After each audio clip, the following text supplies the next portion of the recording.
بسم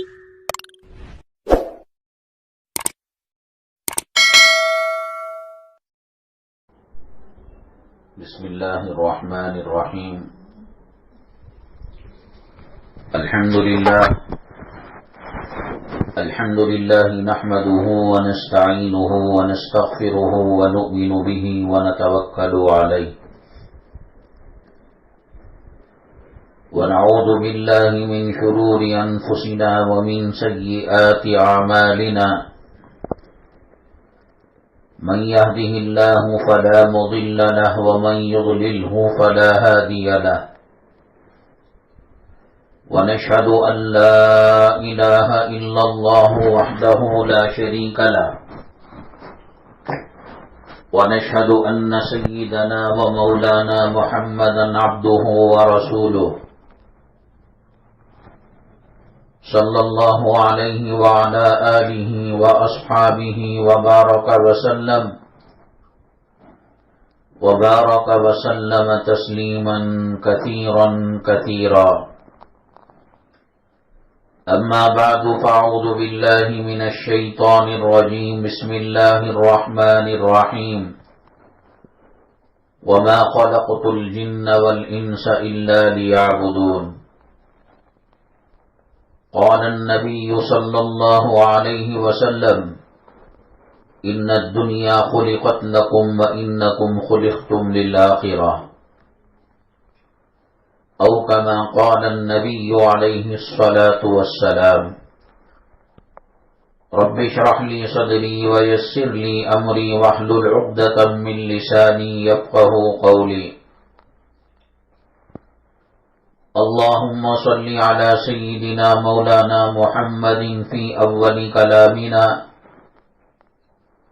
اللهم صل على سيدنا مولانا محمد في أوسط كلامنا اللهم صل على سيدنا مولانا محمد في آخر كلامنا. معزز خواتین اسلام، اللہ تبارک تعالی نے ساری دنیا کو انسان کی خدمت کے لیے پیدا فرمایا. چاند بھی، سورج بھی، ستارے بھی، زمین بھی، آسمان بھی، سمندر بھی، فضا بھی، ہوا بھی، یہ تمام کے تمام انسان کی خدمت میں لگے ہوئے ہیں. ان میں سے کسی چیز کی خدمت کے لیے اللہ نے انسان کو پیدا نہیں کیا. چاند کی خدمت کرے، سورج کی خدمت کرے، ستاروں کی خدمت کرے، جانوروں کی خدمت کرے. جانور بھی اللہ تعالیٰ نے انسانوں کے لیے پیدا فرمائے، پرندے بھی اللہ تعالیٰ نے انسانوں کے لیے پیدا فرمائے. اللہ کی ساری مخلوق انسان کے تابع ہے اور انسان کی خدمت میں لگی ہوئی ہے. اور اللہ تعالیٰ انسان کو آخرت کے لیے پیدا فرمایا. ان میں سے کسی چیز کے لیے اللہ نے انسان کو پیدا نہیں فرمایا. زمین کی خدمت کرے، کھیتی باڑی کی خدمت، وہ ایک ضروریات ہیں. ضرورت کے تحت مکان بنا لیا، ضرورت کے تحت کھیتی باڑی کر لی، ضرورت کے تحت سڑکیں بنا دی، گاڑیاں بنا دی اور آنے جانے کے وسائل بنا دیے. ایک ضرورت ہے، لیکن اس کے لیے اللہ نے انسان کو پیدا نہیں فرمایا. کلام پاک میں اللہ تعالیٰ نے ارشاد فرمایا وَمَا خَلَقْتُ الْجِنَّ وَالْإِنسَ إِلَّا لِيَعْبُدُونَ. انسان اور جنات کو صرف اور صرف میری عبادت کے لیے پیدا کیا. اللہ نے فرمایا. اللہ کے نبی جناب محمد الرسول اللہ صلی اللہ علیہ وسلم جب نبی بنائے گئے، رسول بنائے گئے اور صحابہ کرام کی تربیت کی، اسی انداز سے تربیت کی کہ صبح شام، بچپنا، جوانی، بڑھاپا، دن رات، صحت کی حالت میں، بیماری کی حالت میں انسان آخرت کو سنوارنے کی فکر کرے، اپنی قبر کی زندگی کو سنوارنے کی فکر کرے، محشر کی زندگی کو سنوارنے کی فکر کرے. پل صراط پر سے ہر انسان کو چلنا ہے. وَإِن مِّنكُمْ إِلَّا وَارِدُهَا. وہاں بجلی کی طرح گزرنے کی فکر کرنا ہے. اللہ کے عذاب سے، اللہ کی جہنم سے، اللہ کے غضب سے، اللہ کے غصے سے بچنے کی فکر کرنے کے لیے اللہ نے انسانوں کو پیدا کیا، اور نبی کریم جناب محمد الرسول اللہ صلی اللہ علیہ وسلم نے اسی انداز سے امت محمدیہ صلی اللہ علیہ وسلم کی تربیت فرمائی۔ ایسا نہیں ہے کہ دنیا کی محبت بھی دل میں ہو، مال کی محبت ہو، زمین کی محبت ہو، کپڑوں کی محبت ہو، اپنے آپ کو بنانے کی فکریں ہوں، کیوں میں بوڑھی ہو رہی ہوں، کیوں سر میں سفید بال آ رہے ہیں، کیوں میری کمر جھک رہی ہے، کیوں آنکھوں پر چشمہ لگ رہا ہے۔ ان فکروں کے لیے اللہ تعالیٰ نے انسان کو پیدا نہیں فرمایا۔ بخار آئی، بیمار ہوا، دوائی کی، وہ اس نیت کے ساتھ کہ اللہ جب بخار نہیں تھی، طبیعت خراب نہیں تھی، تو تہجد کے 20 رکعت، تہجد کے 8 رکعت، تہجد کے 6 رکعت پڑھا کرتے تھے۔ اب بخار کی وجہ سے تہجد کی نماز 2 رکعت ہو گئی ہے۔ یہ فکروں کے لیے، کھانا کھانا آخرت کی تیاری کے لیے، کہ جسم میں طاقت آئے، قوت آئے تو کلام پاک پڑھ سکیں گے، مسکینوں کی، یتیموں کی، بیواؤں کی، غریبوں کی مدد کر سکیں گے۔ یہ نہیں کھانا کھانا ہیلتھ فوڈ کے لیے، اور اپنے ہیلتھ کے لیے، اپنی صحت کے لیے، اپنے جسم کی بقا کے لیے، ہر چیز مسلمان جو کرتا ہے وہ آخرت کے لیے کرتا ہے۔ اللہ کے نبی جناب محمد الرسول اللہ صلی اللہ علیہ وسلم نے فرمایا، مومن کھیتی باڑی کرتا ہے، اس میں سے چرند پرند، کوے اور چیل اور پرندے، چڑیا وغیرہ دانہ چگ لیتی ہیں، تو اس کا اجر بھی اللہ تعالیٰ مومن کو مرحمت فرماتا ہے۔ مومن مرد اگر اپنا نوالا بیوی کے منہ میں محبت سے کھلاتا ہے، اللہ تعالیٰ صدقے کا ثواب مرحمت فرماتے ہیں۔ تہجد کی نماز کے لیے مرد اٹھ گیا اور بیگم کو جگایا، بیگم گہری نیند میں تھی تو تھوڑے سے پانی کے چھینٹے مارے، ہڑبڑا کر اٹھی۔ اللہ فرماتے ہیں کہ میں اس کے عمل سے راضی ہو جاتا ہوں، خوش ہو جاتا ہوں۔ یا خاوند سو رہے تھے، بیگم صاحبہ اٹھ گئی اور انہوں نے ان کو جگایا، اتنی گہری نیند میں تھے کہ آواز نہیں سن پائے، پانی کے چھینٹے مارے تو ہڑبڑا کر اٹھ گئے اور دعا پڑھی۔ اللہ کے نبی صلی اللہ علیہ وسلم مسکرائے اور کہا کہ اس عمل سے اللہ تعالیٰ بھی مسکرا دیتا ہے اور خوش ہو جاتا ہے۔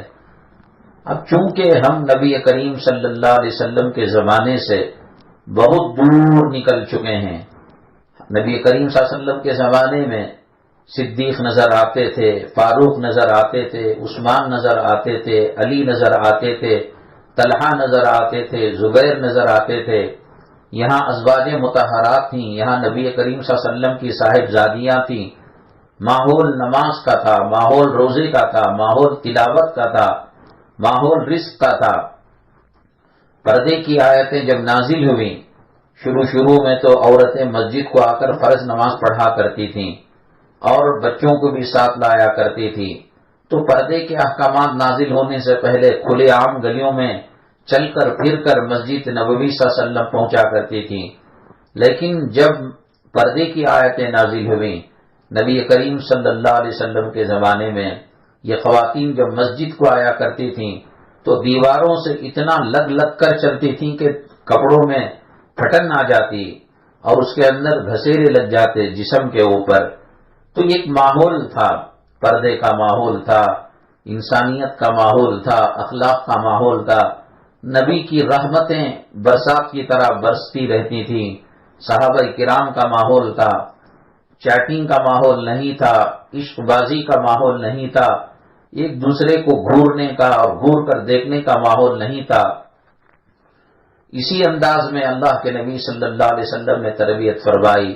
بچوں میں دین تھا، جوانوں میں دین تھا، بوڑھوں میں دین تھا، مردوں میں دین تھا، عورتوں میں دین تھا، غریبوں میں دین تھا، امیروں میں دین۔ مقصد زندگی یہ تھا کہ ہم آخرت کی تیاری کریں، ہم قبر کی تیاری کریں۔ بس رہنے کے لیے ایک چھوٹا سا مکان بنا لیا، دکان بنا لیا، مختصر سی تجارت کر لی، اسی میں لگے رہے اور اسی میں زندگی برباد کیے۔ بہت بڑی بے وقوفی کی بات ہے۔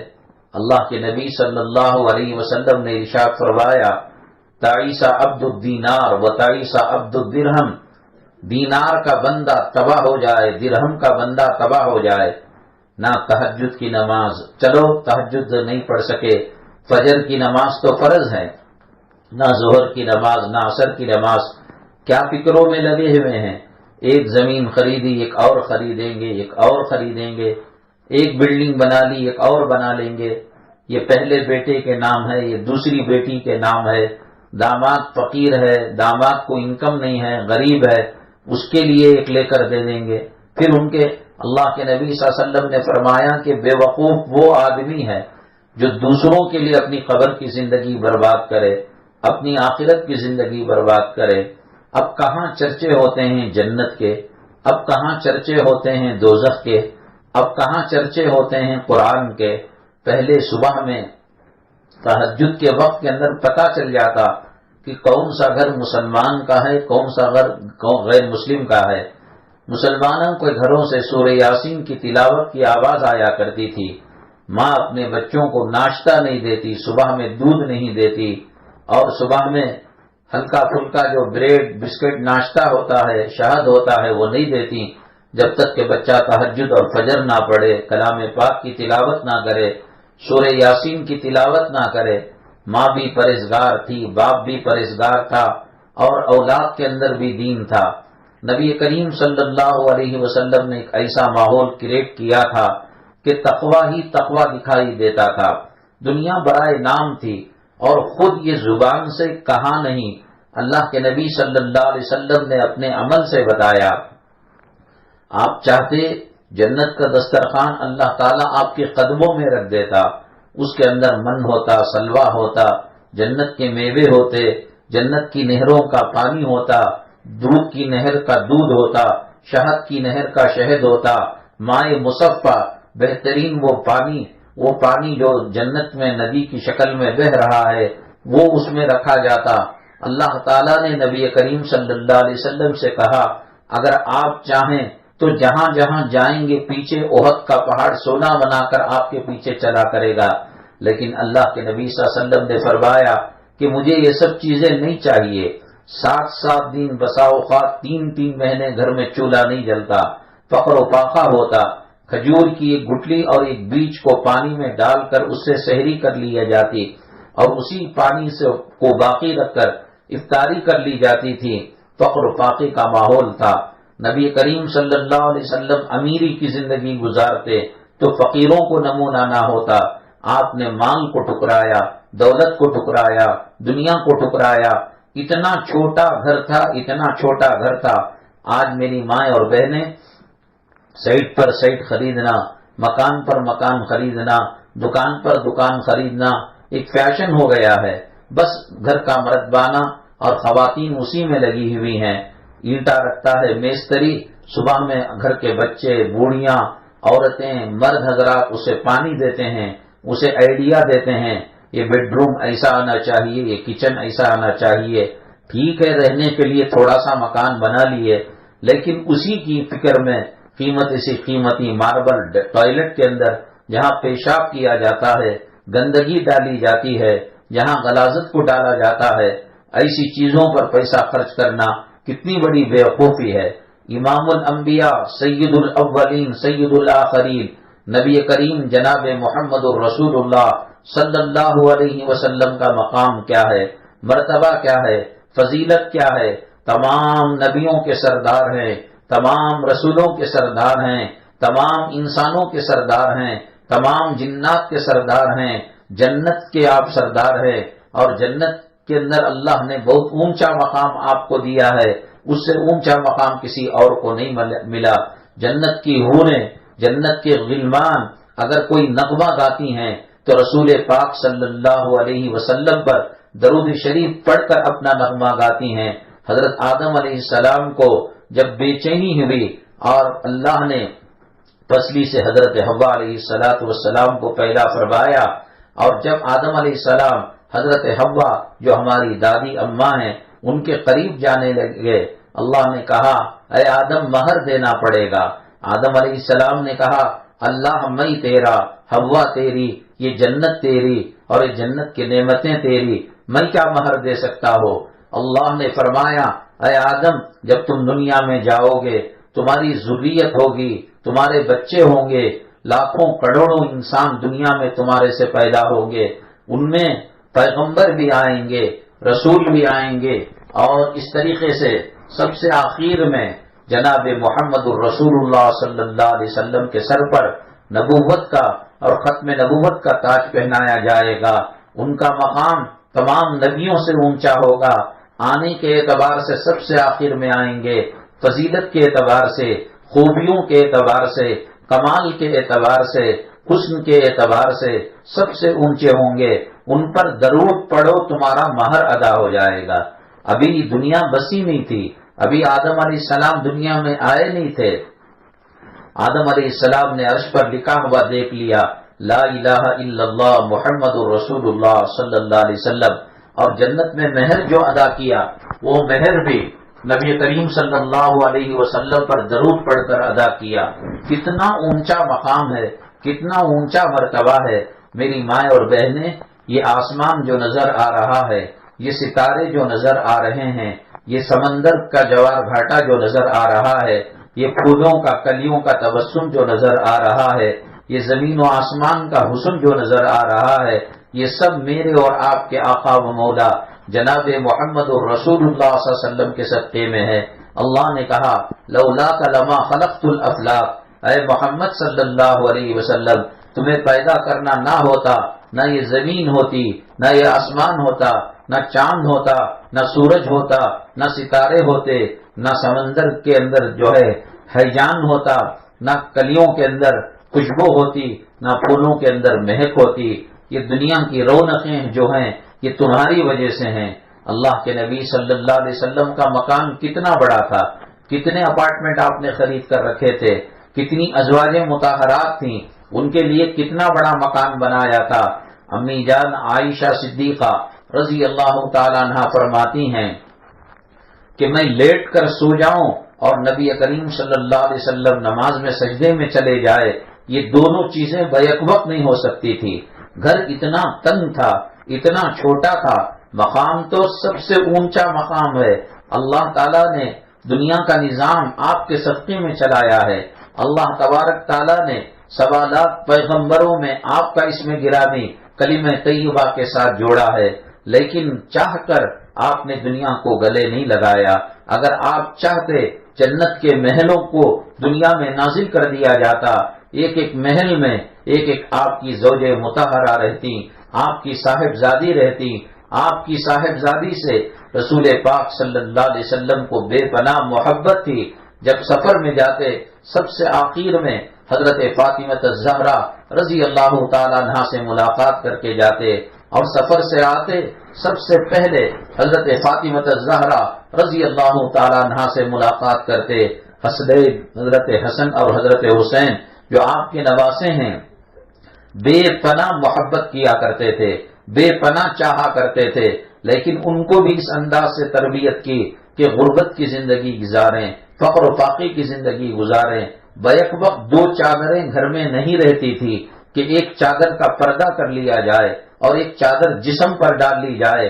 حضرت عمران ابن حسین رضی اللہ تعالیٰ عنہ کے ساتھ نبی کریم صلی اللہ علیہ وسلم حضرت بیوی فاطمہ الزہرا جو آپ کی نور نظر ہیں، آپ کی لخت جگر ہیں اور آپ کی آنکھوں کی ٹھنڈک ہیں، ان کو ملاقات کے لیے گئے۔ حضرت فاطمہ رضی اللہ تعالیٰ عنہ نے ابا حضور کے سلام کا جواب دیا، فرمایا ابا آپ تو تشریف لا سکتے ہیں، لیکن آپ کے ساتھی جو صحابی عمران ابن حسین ہیں وہ نہیں آ سکتے۔ اللہ کے نبی صلی اللہ علیہ وسلم نے فرمایا اے میری بیٹی فاطمہ کیوں، کیا وجہ ہے؟ کہا کہ ایک ہی چادر ہے جو جسم میں لپٹی ہوئی ہے۔ حضرت سیدنا ابو ہریرہ رضی اللہ تعالیٰ عنہ جو صفہ مدرسے کے سمجھیے کہ مانیٹر تھے، اسٹوڈنٹ کے ہیڈ تھے، نبی کریم صلی اللہ علیہ وسلم کے خاص شاگرد تھے اور خاص اسٹوڈنٹ تھے، فرماتے ہیں ہم لوگ نماز پڑھنے مسجد نبوی صلی اللہ علیہ وسلم میں آتے، اتنا جھک جھک کر آتے کہ کہیں ایسا نہ ہو کہ ہمارے جسم کے کسی حصے کو کوئی دیکھ لے۔ اللہ تعالیٰ کے نبی صلی اللہ علیہ وسلم چاہتے تو حضرت عثمان غنی رضی اللہ تعالیٰ عنہ کے طرح، حضرت ابو ذر غفاری رضی اللہ، حضرت ایک صحابی ہیں جو عبد الرحمن ابن عوف رضی اللہ تعالیٰ عنہ کی طرح مالدار بناتے ہر صحابی کو، وہ ان کو اس لیے مالداری پر باقی رکھا کہ امت کو مالداری میں نمونہ حضرت عثمان بنے غنی رضی اللہ تعالیٰ عنہ بنے، حضرت عبد الرحمن ابن عوف رضی اللہ تعالیٰ عنہ بنے، ورنہ تمام کے تمام فقیر رہتے، تمام کے تمام بے مال کے رہتے، تمام کے تمام تنگ دستی کی زندگی گزارتے۔ تو امت میں جو مالدار بنے گا وہ کہاں سے نمونہ حاصل کرے گا؟ صرف نمونہ بننے کے لیے اللہ تعالیٰ نے حضرت عثمان غنی رضی اللہ تعالیٰ عنہ کو مالدار بنایا، حضرت عبد الرحمن ابن عوف رضی اللہ تعالیٰ عنہ کو مالدار بنایا، اور نبی کریم صلی اللہ علیہ وسلم نے خود مالدار ہونے کے باوجود اسباب سب کچھ تھے، اللہ سے دعا کرتے، اللہ تعالیٰ جنت کے محل دے دیتا، جنت کے میوے دے دیتا، جنت کے پھل فروٹ دے دیتا، جنت کی نہروں کو پھاڑ کر رسول پاک صلی اللہ علیہ وسلم کے حجرے میں داخل کرا دیتا۔ لیکن امی جان عائشہ صدیقہ رضی اللہ تعالی عنہا فرماتی ہیں کہ کمرہ اتنا چھوٹا تھا، اتنا تنگ تھا کہ نبی کریم صلی اللہ علیہ وسلم رات کی نماز، تہجد کی نماز پڑھیں، سجدہ بھی کریں اور میں سو جاؤں، اتنی جگہ نہیں تھی۔ جب آپ کو سجدے میں جانا ہوتا ہاتھ سے اشارہ کرتے، میں سمٹ کر بیٹھ جاتی، نبی کریم صلی اللہ علیہ وسلم سجدہ فرما لیتے، پھر آپ قیام کی حالت کے اندر چلے جاتے تو پھر میں لیٹ جایا کرتی تھی۔ اللہ کے نبی صلی اللہ علیہ وسلم کی بیٹی حضرت فاطمہ الزہرا رضی اللہ تعالی عنہا کا ودا کرنا تھا، شادی کی رخصتی کرنی تھی، تو ایک صحابیہ کو ام ایمن رضی اللہ تعالی عنہا کو کہا کہ جاؤ بیٹی کا گھر دیکھ کر آؤ۔ وہ بھی ایک صحابی نے نبی کریم صلی اللہ علیہ وسلم کو گفٹ دیا تھا، اسی وقت دیا تھا شادی کے موقع پر کہ آپ کی صاحبزادی کا گھر آپ کے گھر کے قریب رہے۔ ام ایمن رضی اللہ تعالی عنہا جب مکان کو دیکھنے کے لیے گئی، نوکیلے پتھر تھے اور چکنی مٹی تھی، کہا کہ جنت کے پھولوں سے نازک جسم رکھنے والی فاطمہ رضی اللہ تعالی عنہا اس پر سو نہیں پائیں گی۔ اللہ کے نبی صلی اللہ علیہ وسلم نے یہ نہیں کہا کہ ماربل لگا دو، ٹائلز لگا دو، چمکتے پتھر لگا دو، یا اللہ تعالیٰ سے دعا کر کر جنت کا میٹیریل منگوا لیتے۔ آپ نے فرمایا کہ مٹی کو چکنی کر کر اس کے اوپر لیپ دو اور اس کے اوپر بوریا بچھا دو، بس یہی کچھ تیاری ہوئی۔ حضرت فاطمہ الزہرا رضی اللہ تعالیٰ عنہا کے دولت قدرے کی دنیا کی طرف توجہ کرنے کی بات ہی نہیں تھی۔ حضرات صحابہ کرام رضوان اللہ تعالی علیہ مجمعین کے اندر وہ اخلاق پیدا کیے، وہ کیریکٹر پیدا کیا اللہ کے نبی صلی اللہ علیہ وسلم نے، کہ حدیث کے اندر جو آتا، قرآن کے اندر جو آتا، چاہے باپ اس کے خلاف ہو، خاندان اس کے خلاف ہو، قبیلہ اس کے خلاف ہو، اخلاق کے اونچے مرتبے پر فائز کرنے کی کوشش کی، اور صحابہ کرام اخلاق کے اس مرتبے پر پہنچے کہ ان کو قرآن نے ٹائٹل دیا رضی اللہ عنہم ورضوا عنہ، وہ اللہ سے راضی ہو چکے اور اللہ ان سے راضی ہو چکا۔ نماز کا یہ ماحول تھا کہ جانوروں کو بھی پتا تھا کہ فجر کی نماز فرض ہے، عشاء کی نماز فرض ہے۔ ایک صحابی اپنے اونٹنی کو لے کر نبی کریم صلی اللہ علیہ وسلم کے پاس شکایت لے کر آئے، اے اللہ کے نبی، آپ نے جانوروں کو مارنے سے، کوڑا لگانے سے، سخت سزا دینے سے منع فرمایا، یہ دیکھو یہ اونٹ ساری رات چیختا رہتا ہے، چلاتا رہتا ہے، سونے نہیں دیتا۔ اللہ کے نبی صلی اللہ علیہ وسلم نے اونٹ سے بات کی، اللہ تبارک تعالیٰ نے اونٹ کو زبان دے دی۔ آپ نے پوچھا کیوں اپنے مالک کو ستاتے ہو، کیوں رات کو تکلیف دیتے ہو؟ بیچارہ کسان ہوگا، لکڑیاں توڑنے والا مزدور ہوگا، تھک کر سویا رہتا ہے۔ وہ اونٹ کہنے لگا، اے اللہ کے نبی صلی اللہ علیہ وسلم، مجھے ڈر ہوتا ہے کہ میرے مالک تھکان کی حالت میں کہیں ان کی فجر کی نماز قضا نہ ہو جائے۔ جانوروں کے اندر دینداری آ چکی تھی، جانوروں کے اندر تقوی آ چکا تھا۔ ایک بزرگ فرماتے ہیں کہ کتے سے ان کی بات چیت ہوئی، اللہ تبارک تعالیٰ جس کو چاہے زبان دے دیں۔ حضرت سلیمان علیہ السلام جنات شیاطین سے بات کیا کرتے تھے اور پرندوں کی بولی کو سمجھا کرتے تھے، جانوروں کی بولی کو سمجھا کرتے تھے۔ سورہ نمل کے اندر حضرت سلیمان علیہ السلام کا قصہ ہے کہ چونٹی سے انہوں نے بات کی اور چونٹی نے ان کی بات کا جواب دیا۔ یہ اللہ چاہتے ہیں تو کسی کو عنایت فرما دیتے ہیں۔ یہ نبی کریم صلی اللہ علیہ وسلم نے بھی جانوروں سے بات کی ہے اور آپ نے بھی پرندوں سے بھی بات کی ہے۔ اللہ نے آپ کو طاقت و قوت عنایت فرمائی، معجزہ عنایت فرمایا۔ بزرگ کو کبھی کرامت کے طور پر زبان سمجھ میں آ جاتی ہے وقتی طور پر۔ ایک کتا تھا جو ان کے گھر کے قریب رہا کرتا تھا۔ بزرگ نے کہا، ارے بھائی تمہاری دو عادتیں بالکل مجھے پسند نہیں آتی، ایک یہ کہ ہمیشہ تم دیواروں کے اوپر ٹانگ اٹھا کر استنجا کر دیتے ہو، غلاظت کر دیتے ہو، پیشاب کر دیتے ہو، اور دوسرا یہ گلی میں کوئی بھیک مانگنے والا آتا ہے اس کو چھوڑتے نہیں، اس کے پیچھے لگ جاتے ہو، بھونکنا شروع کر دیتے ہو۔ کتے کو زبان دی اور بزرگ کو اللہ تعالیٰ نے صلاحیت دی کہ اس کا جواب کتے سے سن سکے۔ کتے نے کہا، میں زمین پر اس لیے استنجا نہیں کرتا، غلاظت نہیں کرتا کہ کہیں مومن مسلمان بندہ اس کے نماز کے پیر اس کے گندے قدم پر نہ آ جائے، گندی زمین پر نہ آ جائے، اور کہیں وقت ضرورت وہ سجدہ کرے اور وہاں پر میرا استنجا ہو، غلاظت ہو، اس لیے میں دیواروں پر کرتا ہوں تاکہ امت محمدیہ صلی اللہ علیہ وسلم جن کے لیے اللہ نے ساری زمین کو مسجد بنا دیا، کل اگر کسی وجہ سے وہ سجدہ کرے تو میرے استنجے کی جگہ، میری غلاظت کی جگہ سجدہ نہ کرے، اس لیے میں یہ کام کیا کرتا ہوں۔ کہا کہ فقیروں کو دیکھ کر کیوں بھونکتے ہو، وہ تو بیچارے غریب ہیں۔ کتا کہنے لگا، اللہ سے مانگنے پر کیا نہیں ملتا ہے، یہ اللہ کو چھوڑ کر مخلوق سے مانگتا ہے، مجھے بہت غصہ آتا ہے۔ اللہ تبارک تعالیٰ جنگلوں کے جانوروں کو پالتا ہے، اللہ تعالیٰ زمین کی مخلوق کو پالتا ہے، آسمان فضاؤں کے پرندوں کو پالتا ہے، سمندر کی مخلوق مچھلیوں کو، کروڑوں مخلوق کو پالتا ہے، تو یہ کہ انسان کو اللہ پال نہیں سکتا، اسے مانگنے کا سلیقہ نہیں آیا، مانگنے کا طریقہ نہیں آیا، اس کے اندر توحید پکی نہیں ہے، اس لیے میں اسے دیکھ کر غصہ آتا ہے اور میں بھونکنے لگتا ہوں۔ معزز خواتین اسلام اور ہمارے اکابرین نے، ہمارے بزرگان دین نے نبی کریم صلی اللہ علیہ وسلم کی حیات طیبہ کو مد نظر رکھ کر گھروں کے اندر بھی تقوی کا ماحول بنایا تھا۔ آج دیکھو فیشن کا ماحول نظر آتا ہے، ٹی وی کے ڈرامے کا ماحول نظر آتا ہے، سنیما کا ماحول نظر آتا ہے۔ جب گناہ عام ہو جاتا ہے، جب بیماری عام ہو جاتی ہے تو اس کی ہیبت، اس کا ڈر اور اس کا خوف جو ہے دلوں سے نکل جاتا ہے۔ کسی ایک کو بیماری آ گئی کرونا کی تو ڈر ہوا، گلی گلی بیماری آ گئی، گلی گلی جنازے نکلنے لگے، گھر گھر سے موتا اٹھنے لگی، تو وہ خوف، وہ ہیبت دل سے نکل جاتا ہے۔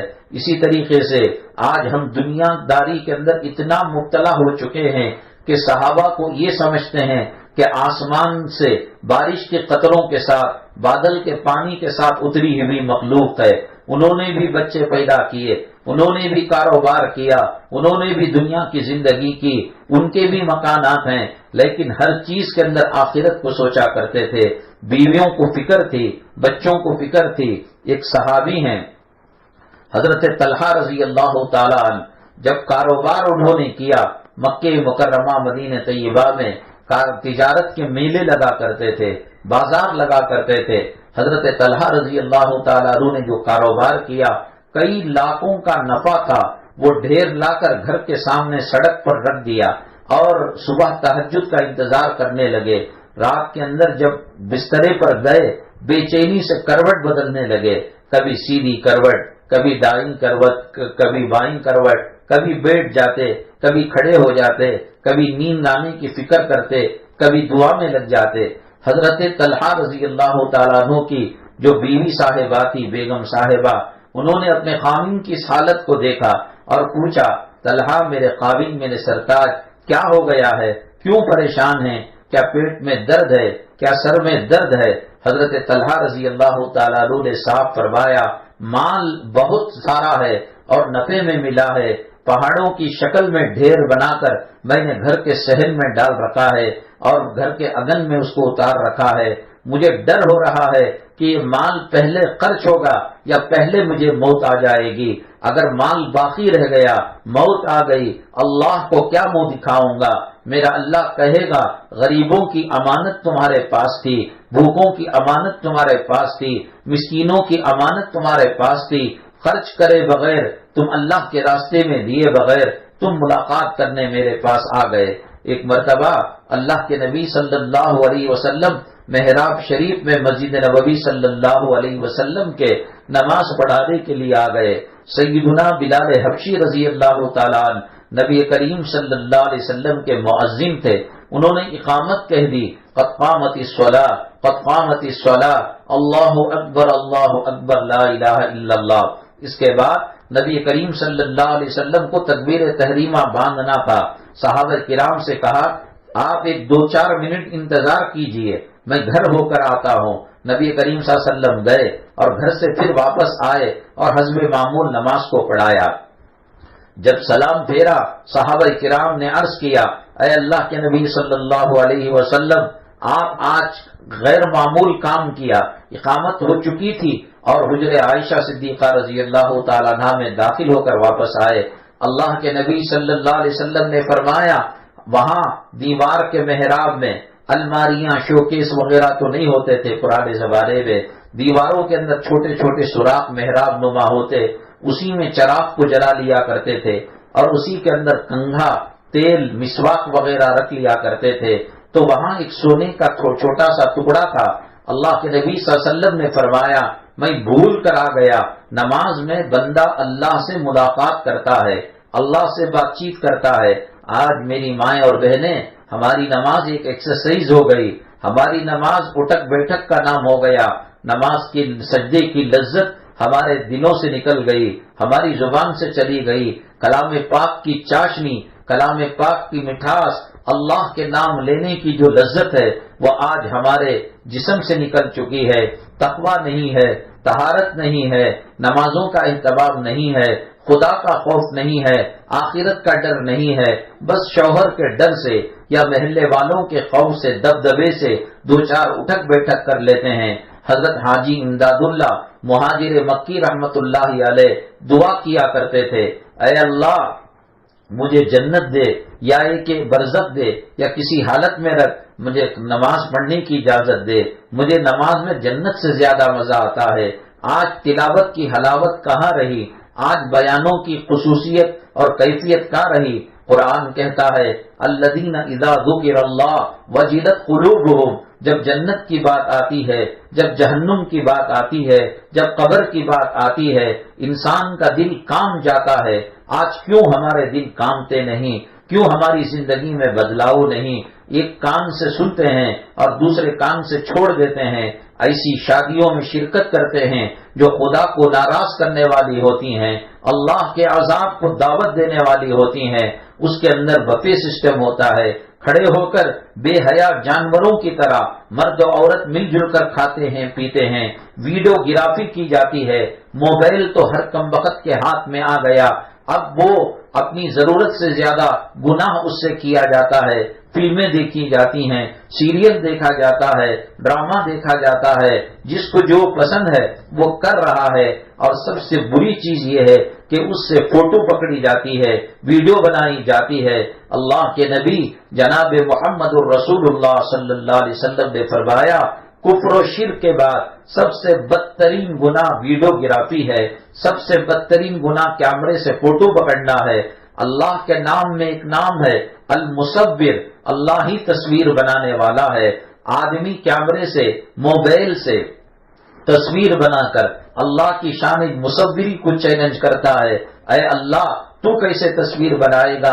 دیکھ میں بھی شادی کی تصویر بنا رہی ہو، بہو کو رخصت کرتے ہوئے، بیٹی کو آتے ہوئے، بچوں کے ہوم ورک کرتے ہوئے، شرارت کرتے ہوئے ویڈیو پکڑی جاتی ہے۔ قیامت کے دن اللہ تبارک تعالیٰ کہیں گے شان مصوری میرا کام تھا، هو الذی یصورکم فی الارحام، وہ وہی ہے جو ماں کو پیٹ کے اندر گندے پانی پر نقش بناتا ہے، تصویر بناتا ہے۔ چہرہ بنانا، تصویر بنانا، شکلیں دینا اللہ کا کام ہے۔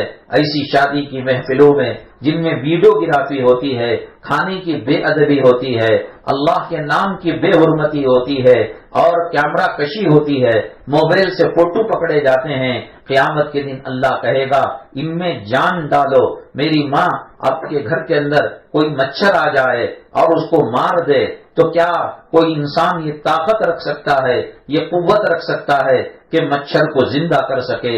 ایک مکھی کو روح ڈالنے کی ہمارے اندر طاقت نہیں ہے، قوت نہیں ہے۔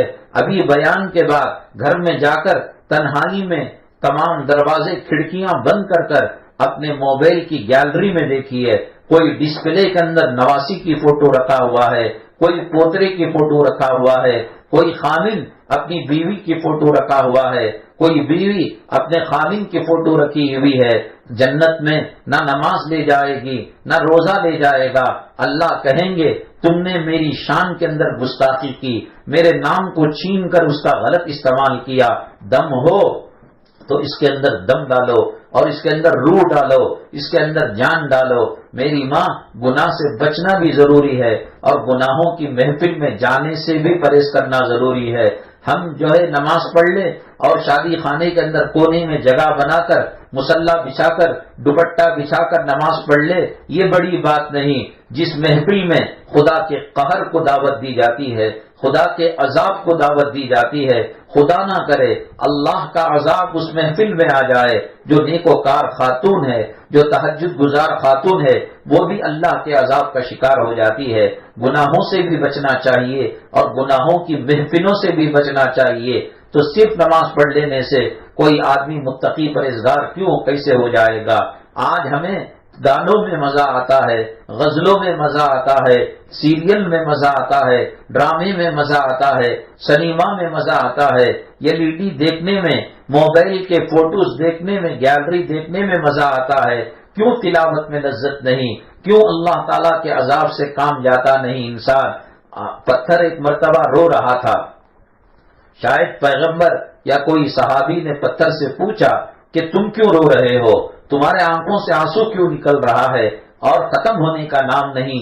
پتھر نے کہا کہ جب سے اللہ تعالیٰ نے یہ کہا کہ جہنم کا ایندھن پتھروں کو بھی بنایا جائے گا، وقودها الناس والحجارہ، نافرمان لوگوں کو لکڑیوں کی طرح جس طریقے سے آگ جلانے کے لیے لکڑی کو استعمال کیا جاتا ہے، پیٹرول کو، کیروسین کو، گیس کو استعمال کیا جاتا ہے، اس طریقے سے جہنم کی آگ بھڑکانے کے لیے نافرمان انسانوں کو ڈالا جاتا ہے، اور وہ پتھر جن کی پوجا ہوتی تھی ان کو ڈالا جاتا ہے تاکہ اس کی پوجا کرنے والے دیکھ لیں، سمجھ لیں کہ ہم کس کی عبادت کیا کرتے تھے، کس کی پوجا کیا کرتے تھے۔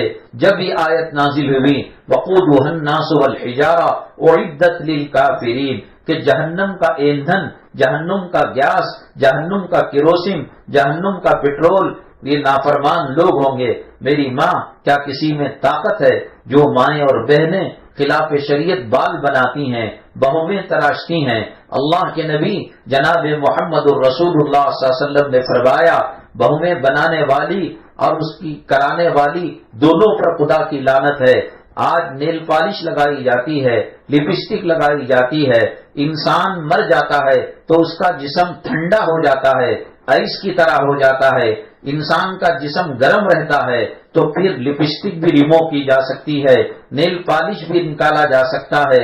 زندگی کا آخری غسل، کفن سے پہلے کا غسل، آخرت کی تیاری کا پانی، یہ ایسی حالت میں جب نیل پالش ہو، بال کٹے ہوئے ہو، بہویں تراشی گئی ہو اور بیوٹی پارلر میں غلط قسم کی چربیوں کو، حرام چربیوں کو، خنزیر اور برے جانوروں کی جو ہے چربی کو استعمال کر اس کے اندر کیمیکل ڈالا گیا ہو، میری ماں اللہ کے لیے بتائے ایسی عورت کو موت کیسی آئے گی؟ کتنی تکلیف ہوگی؟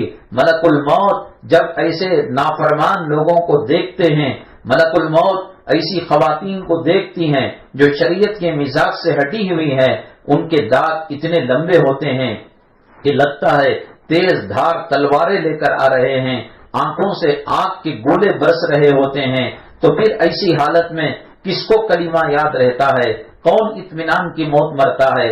قرآن شریف نے کہا جو نیکیوں کی زندگی گزارتے ہیں ان کی موت یوں آتی ہے، یا ایتھا النفس المطمئنہ، اے نفس مطمئنہ ارجعی الی ربک راضیۃ مرضیہ۔ کیوں موت سے گھبراتی ہے؟ کیوں موت سے ڈرتی ہے؟ تجھے تو اپنے رب، اپنے عاشق سے ملنا ہے، اپنے محبوب سے ملنا ہے، اپنے معشوق سے ملنا ہے۔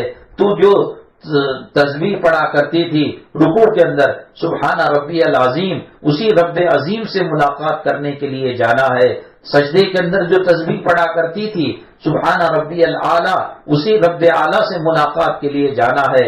ہنستے کھیلتے مسکراتے، پیشانی پر موتیوں کی طرح پسینہ چمکتے ہوئے، چہرے کی رونق بڑھاتے ہوئے، مسکراہٹ کے ساتھ جان نکل جاتی ہے۔ جو بے نمازی ہوتے ہیں، جو میک اپ کیے ہوئے ہوتے ہیں، ان کا غسل نہیں ہوتا۔ سوئی کے سوراخ کے برابر بھی اگر نیل پالش لگی ہوئی ہو، اس حالت میں موت آ جائے تو جسم جب ٹھنڈا ہو جاتا ہے، آپ دیکھیے فریج کے اندر ایک ریفریجریٹر ہوتا ہے اور ایک فریزر ہوتا ہے۔ فریزر کے اندر چیزیں جام ہو جاتی ہیں، وہ نکل نہیں پاتی، تو جب کوئی چیز ٹھنڈی ہوتی ہے تو وہ سخت اور ٹھوس ہو جاتی ہے۔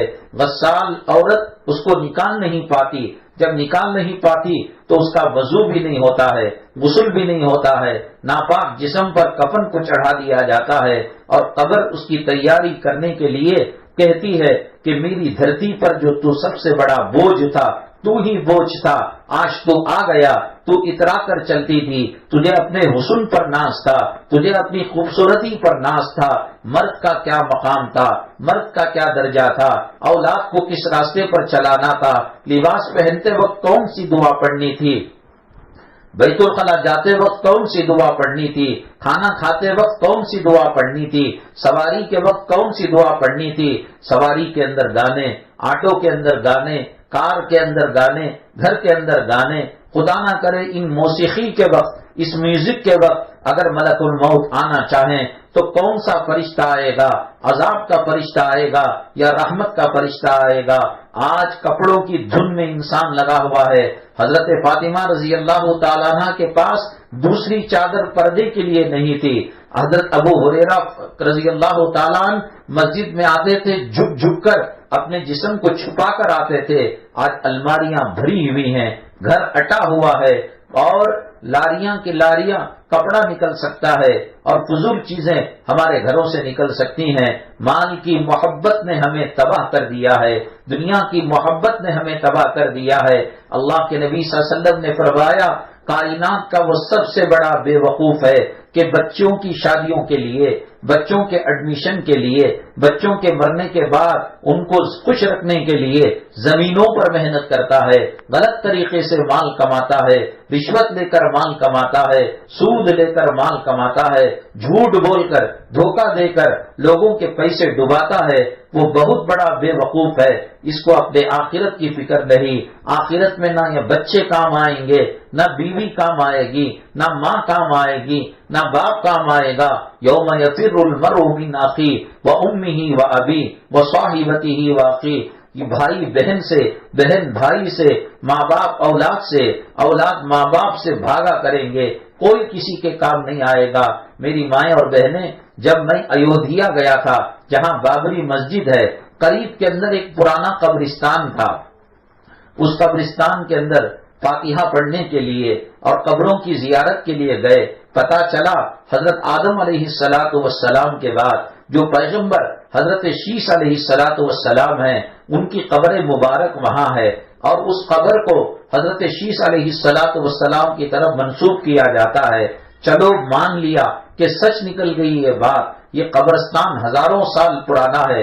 حضرت آدم علیہ السلام کا زمانہ، حضرت شیش علیہ السلام کا زمانہ، اور آج 2021 کتنی لمبی مدت ہوگی۔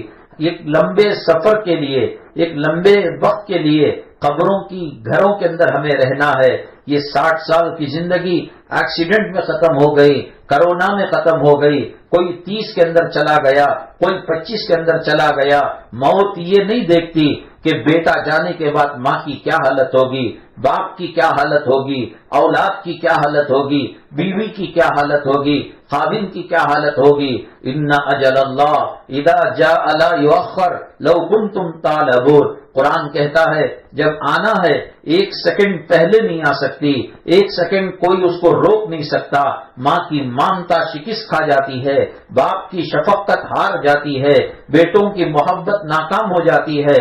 ملک الموت جب پنجہ مارتے ہیں، اللہ کا قرآن کہتا ہے وَالْتَفَّتِ السَّاقُ بِالسَّاقِ إِلَىٰ رَبِّكَ يَوْمَئِذٍ الْمَسَاقُ، اللہ اس کے دل دماغ کو ابھی زندہ رکھتے ہیں، آنکھوں میں دیکھنے کی طاقت رکھتے ہیں، پیر کو پیر گھسا جاتا ہے، پنڈلیوں سے تلووں سے روح نکلنی شروع ہوتی ہے، گھٹوں تک آتی ہے، پنڈلیوں تک آتی ہے، گڑگے تک آتی ہے۔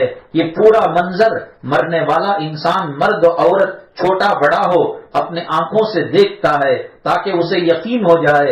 اللہ کے نبی اور قرآن اور حدیث یہ بتانے کے لیے آئے تھے کہ اس کے بعد کی تیاری کے لیے تمہیں پیدا کیا گیا ہے، اور پنڈلیاں پنڈلیوں سے رگڑ کھائیں گی، گھٹنا گھٹنے سے رگڑ کھائے گا، اور پھر اوپر جاتے ہوئے پھسلیوں میں روح پھنس جائے گی، پھر اس کے اوپر سے ایک گراٹے کی آواز آئے گی، وہاں سے روح نکل جائے گی۔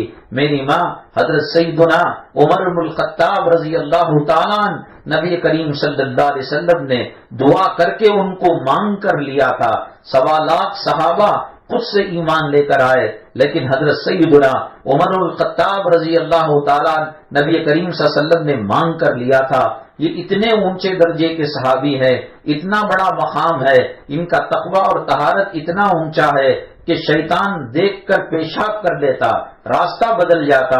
ان کے آنے سے وہ جماعت جو گھروں کے اندر ہوتی تھی، مطاف اور صحن مکہ میں پڑھی جانے لگی، اذانیں دی جانے لگی، اور حضرت عمر الخطاب نے اعلان کیا اگر کسی کو اپنی بیوی کو بیوہ بنانا ہے، اپنے بچوں کو یتیم کرنا ہے، تو میری نماز کو روک کر دیکھے، میری اذان کو روک کر دیکھے۔ اور 22 لاکھ مربع میل زمین پر اسلام کا جھنڈا آپ نے گاڑا ہے۔ آپ کا تقوی، آپ کی طہارت کتنی اونچی ہے۔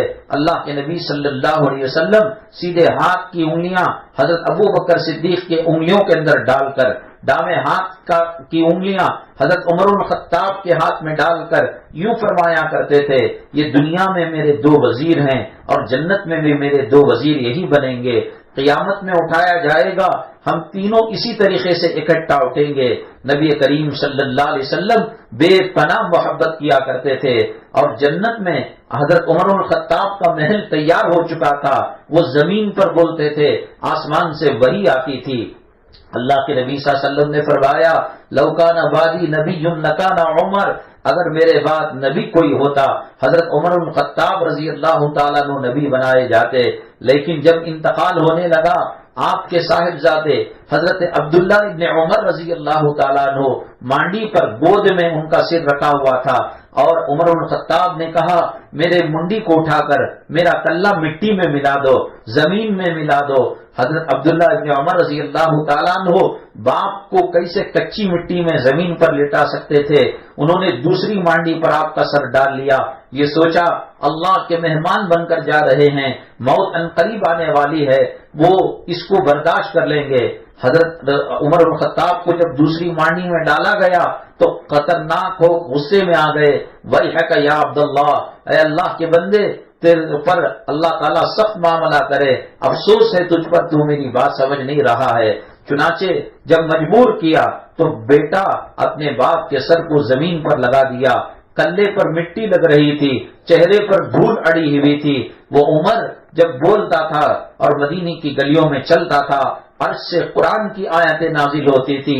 وہ عمر جو نبی کریم صلی اللہ علیہ وسلم نے مانگ کر لیا تھا، وہ عمر جن کا محل جنت میں تیار ہو چکا تھا، اور نبی کریم صلی اللہ علیہ وسلم جب گئے تو اس کی خوبصورتی کو دیکھ کر جنت والے سے پوچھا تو کہا کہ قریش کے خاندان کا ہے۔ رسول اللہ صلی اللہ علیہ وسلم نے کہا شاید میرا ہوگا، کہا کہ نہیں، آپ کے خادم اور آپ کے جو صحابی ہیں حضرت عمر ان کا ہے، ہمارے لیے کوئی گارنٹی نہیں، ہماری موت ایمان پر آئے گی یا ایمان سے ہٹ کر آئے گی، قبر میں ہمارے ساتھ کیا معاملہ ہوگا، حشر میں ہمارے ساتھ کیا معاملہ ہوگا، جو تلاوتیں کی اللہ قبول کرے گا یا منہ پر مار دے گا۔ بچے سب ایگزام لکھتے ہیں، کوئی 0 پر 0 100 کو 0 لے لیتا ہے، کوئی 70 نمبر لیتا ہے، کوئی 99 نمبر لیتا ہے، کوئی 100 کو 100 لیتا ہے۔ امتحان ایک ہوتا ہے، نمبر الگ الگ ہوتے ہیں۔ قبر کے سوالات ایک ہی ہوتے ہیں، من ربک وما دینک ومن رجل بعث فیکم، تیرا رب کون ہے، تیرا پیغمبر کون ہے، اور تیرا دین کیا ہے۔ کوسچن پیپر ایک ہے، اور اس کے جوابات دینے والے کافر اور اللہ کے نافرمان جواب نہیں دے پائیں گے۔ اللہ تبارک تعالیٰ عذاب کے فرشتوں کو ہتھوڑا دے کر مسلط کر دے گا، ایک مرتبہ مردے کو ماریں گے، 70 گز زمین کے اندر دھس جائے گا، پھر اس کو نکالا جائے گا۔ وہ ہتھوڑا اتنا خراب ہوگا کہ دنیا کے کسی پہاڑ پر رکھ دے وہ چکنا چور ہو جائے گا۔ وہ عمر الخطاب جو نبی کے بغل میں سو رہے ہیں، وہ عمر الخطاب جو حضرت ابوبکر صدیق نبی کریم صلی اللہ علیہ وسلم کی مزار مبارک جہاں ہے وہاں آرام فرما رہے ہیں، اور جب حاجی جاتا ہے مدینہ طیبہ نبی کریم صلی اللہ علیہ وسلم پر سلام پڑھتا ہے، الصلاۃ والسلام علیک یا رسول اللہ، الصلاۃ والسلام علیک یا حبیب اللہ، الصلاۃ والسلام علیک یا خیر خلق اللہ، تو اس کے بعد وہ خاموش نہیں ہو جاتا۔ سیدنا صدیق اکبر رضی اللہ تعالیٰ عنہ کی مزار مبارک کے پاس سلام پڑھتا ہے، الصلاۃ والسلام علیک یا ابا بکر صدیق رضی اللہ تعالیٰ عنہ، پھر آگے بڑھتا ہے حضرت عمر الخطاب رضی اللہ تعالیٰ عنہ کی مزار مبارک، الصلاۃ والسلام علیک یا عمر الخطاب خلیفۃ المسلمین رضی اللہ تعالیٰ عنہ۔ جتنا مرتبہ درود حاجی اور زیارت کرنے والا آقا پر پڑتا ہے، صدیق اکبر پر پڑتا ہے، تو اسی طریقے سے عمر الخطاب پر بھی قیامت تک پڑتا رہے گا۔ وہ عمر الخطاب جن کے قبر پر قیامت تک درود و سلام بھیجا جا رہا ہے، سلام پڑھا جا رہا ہے، جس کو مانگ کر نبی نے لیا تھا، جس کا محل جنت کے اندر تیار ہو چکا تھا، جو زمین پر بولتا تھا، آسمان سے فیصلے آتے تھے، جس نے 22 لاکھ مربع میل پر اسلامی پرچم اور اسلامی جھنڈے کو لہرایا تھا، آج وہ رو رہا ہے، آج اس کے کلے مٹی میں رگڑے جا رہے ہیں۔ حضرت حسن حضرت علی قریب میں کھڑے تھے، کہا میرے دوست عمر آپ اتنے بہادر اور اتنے طاقتور اور موت سے ڈر گئے۔ حضرت عمر رونے لگے، فرمایا میرے بھائی علی کے بیٹے حضرت حسن تھے، میں موت سے ڈر نہیں رہا ہوں۔ حضرت علی نے کہا کس چیز سے ڈر رہے ہو؟ موت کے بعد کیا ہوگا قبر میں، اس سے ڈر رہا ہو۔ جس کی جنت کی بشارت دنیا میں دے دی گئی، جس کی زندگی میں جنت میں محل بن چکا تھا، جو نبی کا سہارا تھا، اسلام اور مسلمانوں کو جس کو طاقت پہنچی تھی، جس کے بارے میں نبی کہا تھا کہ میرے بعد اگر نبی کوئی بنے گا عمر الخطاب بنے گا، وہ رو رو کر کہنے لگا ان لم یغفر لک ربک، اے عمر اگر اللہ تیرے ساتھ رحم کا معاملہ نہ کرے، مغفرت کا معاملہ نہ کرے تو ہلاک ہو جائے گا۔ مجھے موت سے حضرت علی کہنے لگے، حضرت حسن بھی کہنے لگے اللہ آپ کو ضائع نہیں کرے گا۔ میں نے سینکڑوں مرتبہ نبی کریم صلی اللہ علیہ وسلم کی زبانی سنا، میں یہ کہتا ہوں، عمر یہ کہتے ہیں، ابو بکر یہ کہتے ہیں، جب کبھی نبی نے کوئی فرمان کہا اور تم موجود ہو تو تمہارا نام نبی نے لیا۔ حضرت عمر الخطاب نے کہا کیا تم قیامت کے دن یہ گواہی دو گے؟ حضرت حسن نے بھی کہا، حضرت علی نے بھی کہا، میں کیا، اللہ کی ساری مخلوق آپ کی گواہی دے گی، آپ کتنے تقوی والے تھے، کتنے طہارت والے تھے، وقت کا شہنشاہ، وقت کا امیر المؤمنین، وقت کا خلیفۃ المسلمین جب ایک دیہاتی ملنے کے لیے آیا تو چپل کو سی رہے تھے، بیگم صاحبہ نے کہا چپل کو اتنے ٹاکے لگ چکے ہیں، اتنے پیون لگ چکے ہیں کہ اب مزید چپل کو کاٹنا اور چپل پر پیون لگانے کی اس میں کوئی جو ہے صلاحیت نہیں ہے۔ اتنے بڑے مقامات پر ہونے کے باوجود خبر کا ڈر تھا، آخرت کا خوف تھا، اور یوں کہا کرتے تھے اللہ مجھے جنت میں بھی نہ بھیجے، کم سے کم جہنم میں نہ بھیجے، یہی بہت بڑی بات ہے۔ آج ہم دنیا میں مبتلا ہو چکے ہیں، مال کی محبت نے ہمیں برباد کر دیا ہے، کپڑوں کی محبت نے، جوان رہنے کی تمنا نے، جب غیر شرعی محفلوں میں جایا جاتا ہے، برتھ ڈے کی محفل میں جانا کرنا بھی حرام ہے اور اس محفل میں شریک ہونا بھی حرام ہے۔ ایسے رسومات، ایسے رواج جو اللہ کے نبی کو پسند نہیں، شریعت سے ہٹے ہوئے ہیں، وہ کرنا بھی حرام ہے، ایسی محفلوں میں جانا بھی برا ہے۔ وہ بھان ہو سگی، وہ دیور ہو، وہ خاندان کا کوئی بڑا فرد ہو، وہ بڑا رہے گا اپنے کھیت کے اندر، لیکن ہمیں اپنی آخرت کی فکر کرنا ہے۔ حضرت عمر الخطاب کے اتنے مقامات ہونے کے باوجود قبر کی یاد اور قبر کا عذاب انہیں رلا رہا تھا، ان سے زیادہ ہمیں ڈرنے کی ضرورت ہے۔ کہاں ہمارا غسل صحیح نہیں ہو رہا ہے، کہاں ہمارا وضو صحیح نہیں ہو رہا ہے، کہاں ہماری تلاوت صحیح نہیں ہو رہی ہے، کہیں اللہ میلے کپڑے کی تھیلی کے اندر لپیٹ کر ہماری عبادتوں کو منہ پر نہ مار دے۔ وہ اللہ تعالیٰ طاقت والا، قوت والا ہے، وہ غنی ہے، وہ بے نیاز ہے، وہ جس کی عبادت کو چاہے قبول کرے، وہ کسی کی ایک ادا کو قبول کر کر جنت دے دے اور کسی کی زندگی بھر کی عبادت کو ریاکاری کی بنیاد پر اس کے منہ پر مار دے۔ صرف اللہ کی شان غفاری ہمیں بچا سکتی ہے، اللہ کی شان رحمانی ہمیں بچا سکتی ہے۔ ہمارے پاس کوئی سجدہ نہیں ہے، ہمارے پاس کوئی ایک اللہ کا ذکر نہیں ہے۔ ہماری زندگی الہاکم التکاثر حتی زرتم المقابر کا نمونہ ہو گئی ہے۔ مال کی کثرت نے، کپڑوں کے فیشن نے، اپنے جسم کو بنانے کی فکروں نے ہمیں قبر سے غافل رکھ دیا ہے۔ وہ ابو بکر صدیق جن کو جنت کا وعدہ دنیا میں کر دیا گیا، وہ عثمان غنی 2 مرتبہ جنہوں نے جنت کا سودا دنیا میں کیا، اللہ کے نبی صلی اللہ علیہ وسلم نے فرمایا اس کے بعد عثمان کو کوئی چیز نقصان نہیں پہنچا سکتی۔ قبر کے پاس کھڑے ہو کر اتنا روتے، داڑھی مبارک تر ہو جاتی۔ صحابہ پوچھتے، اے عثمان کیوں اتنا رو رہے ہو؟ دوزخ کی بات سے روتے نہیں، پل صراط کی بات سے روتے نہیں، آخرت کی بات سے روتے نہیں، قبر کو دیکھ کر رونے لگتے ہو۔ وہ عثمان غنی جن کی زوجیت میں نبی کی 2 صاحبزادیاں آئی تھی اور نبی صلی اللہ علیہ وسلم نے کہا میری 100 بیٹیاں ہوتی عثمان کے قدموں میں ڈال دیتا، وہ عثمان غنی جنہوں نے 2 مرتبہ جنت کا سودا کیا، خلفائے راشدین میں سے ہیں، نبی کے داماد ہیں، وہ قبر کے پاس رو رہے ہیں۔ صحابی نے پوچھا کس لیے رو رہے ہو؟ کہا کہ قبر آخرت کے منزلوں میں پہلی منزل ہے، اس میں جو کامیاب ہوتا ہے اگلی منزلیں اس کی کامیاب ہو جاتی ہیں، جو اس میں ناکام ہوتا ہے اس کی اگلی منزلیں ناکام ہو جاتی ہیں۔ عثمان کو ڈر ہے عثمان کے پیر لڑ کھڑا نہ جائے، زبان اس کی لڑ کھڑا نہ جائے۔ وہ عثمان غنی نبی کے 2 داماد، وہ عثمان غنی جنہوں نے 2 مرتبہ جنت کو خریدا نبی کریم صلی اللہ علیہ وسلم کے ہاتھوں، وہ روئے۔